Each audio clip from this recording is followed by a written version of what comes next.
Bismillahirrahmanirrahim. Assalamualaikum warahmatullahi wabarakatuh. Kembali lagi dengan saya Zen di Angkringan Produktif, di mana kita akan membahas pro dan kontra yang ada di desa kita dan mitos-mitos apa saja yang ada di desa. Kali ini saya akan membahas atau mereview gudang sejarah yang saat ini digunakan untuk penampungan atau penempatan tembakau para petani, yaitu gudang PT Perkebunan Nusantara 10. Perlu diketahui gudang PT ini bukan milik pribadi, melainkan BUMN yang hasilnya dikirim ke Bremen, Jerman.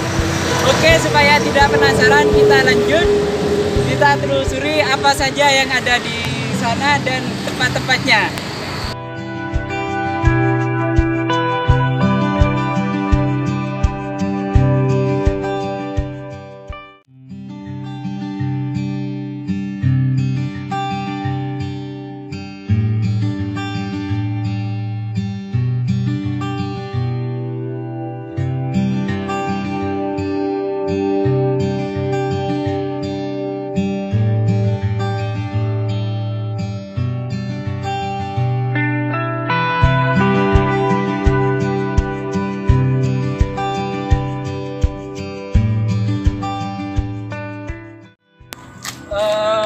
Berhubung sekarang itu masih pandemik, orang-orang banyak yang diliburkan, jadi mesnya itu agak tidak terawat dan gudangnya begitu juga.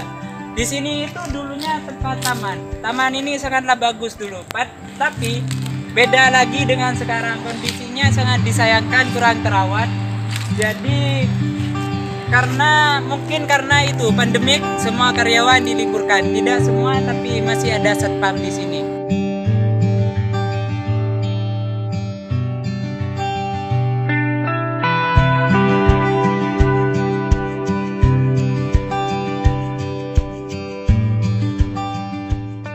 Dan di sini masih ada tempat olahraga mungkin untuk pegawai atau untuk orang-orang lainnya, untuk memeras keringat sedikit lah ya. Tempat tenis. Kalau kita lanjut ke sini,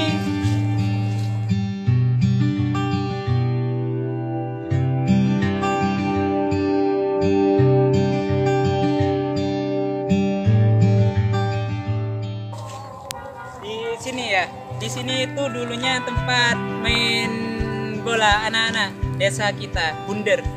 Tapi sekarang sangat tidak terawat, kurang terawat, karena itu anak mudanya sekarang banyak yang main game.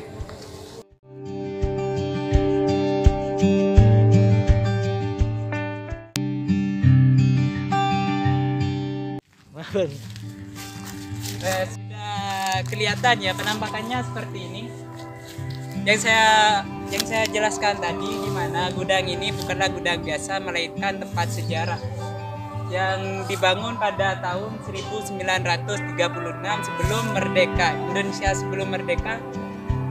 Jadi pembangunan ini dulunya yang bekerja itu adalah masyarakat Bondowoso yang dipekerjakan paksa oleh penjajah Belanda. Jadi seperti ini penampakannya. Ini bangunannya masih original, fondasinya original, besi-besinya juga original. Dan kita lihat ke sana itu tempat ini, gudang ini sangatlah luas. Di sana masih ada penampakannya. Kelihatan ya, genteng atapnya itu masih original, meskipun berkarat itu tidak bocor sama sekali. Sebelah sana itu kelihatan angker ya, karena pada sejarahnya itu di sana tempat masyarakat Bondowoso dijajah. Dan ini adalah salah satu peninggalan sejarah Belanda yang pada saat ini masih utuh.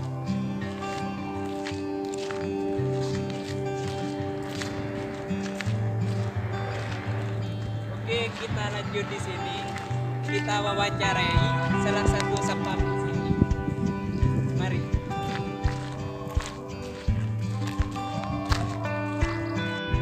Assalamualaikum. Waalaikumsalam warahmatullahi wabarakatuh. Boleh saya mengganggu waktunya sebentar ya Pak ya? Bisa. Silakan ambil kursinya. Dengan Bapak siapa? Bapak Abdul Kahar Bapak Abdul Kahar dari Bunder. ya. Berapa tahun kerja di sini Pak? Kira-kira 10 tahun. 10 tahun. Saat ini kok sepi ya Pak ya? Ini berhubung adanya COVID-19, pekerjaan untuk wilayah Bondowoso sementara dibanding ke wilayah Jember. Jadi dikerjakan di wilayah Jember dengan wilayah Maisan. Itu Dipindah ya Pak ya? Untuk keseharian normalnya dulu itu apa saja yang dilakukan para pekerja di sini?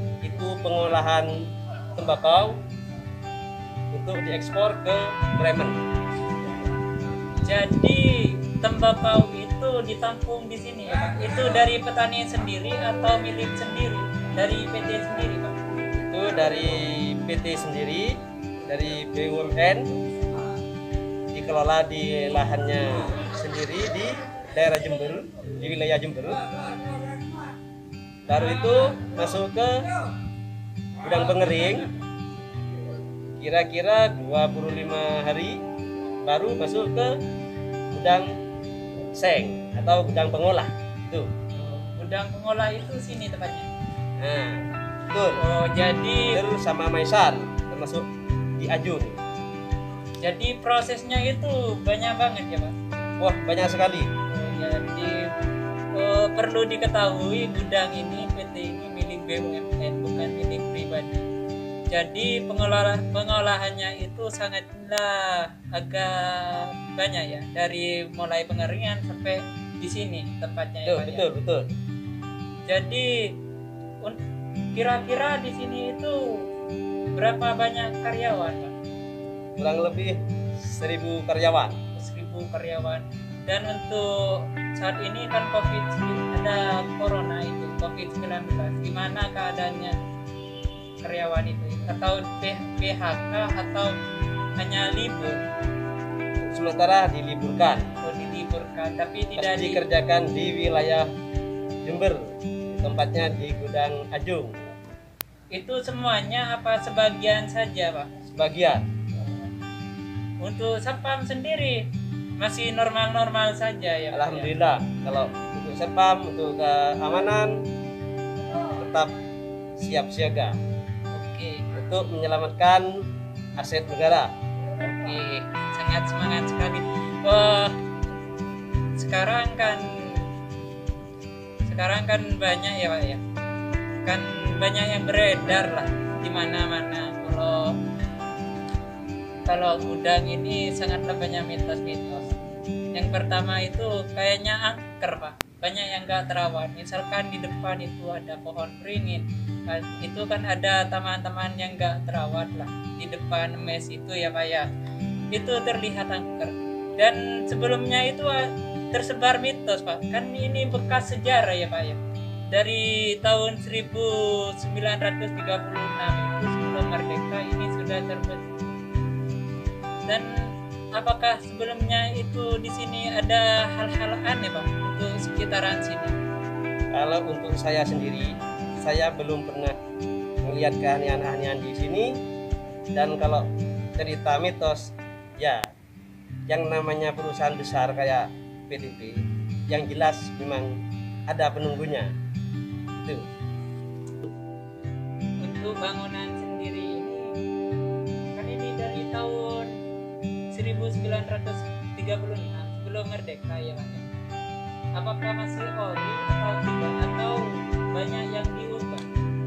Kalau depannya masih ori, masih tetap bangunan yang, kalau belakangnya ada tambahan sedikit. Itu. Cuman ini ya, catnya ini banyak yang diubah ya Pak ya.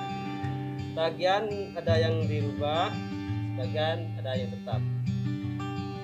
Dan bukan hanya itu, bukan hanya bangunan kayaknya yang sejarah, mobil juga sejarah ya Pak ya. Buat angkutan itu tambah paus ini. Termasuk mobilnya itu mobil kuno memang.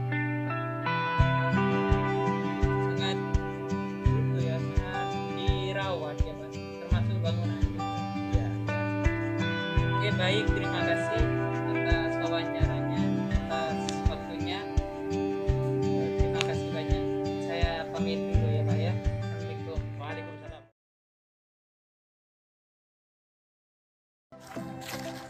Ya di sini ada lapangan. Ya, di sini ada lapangan ya.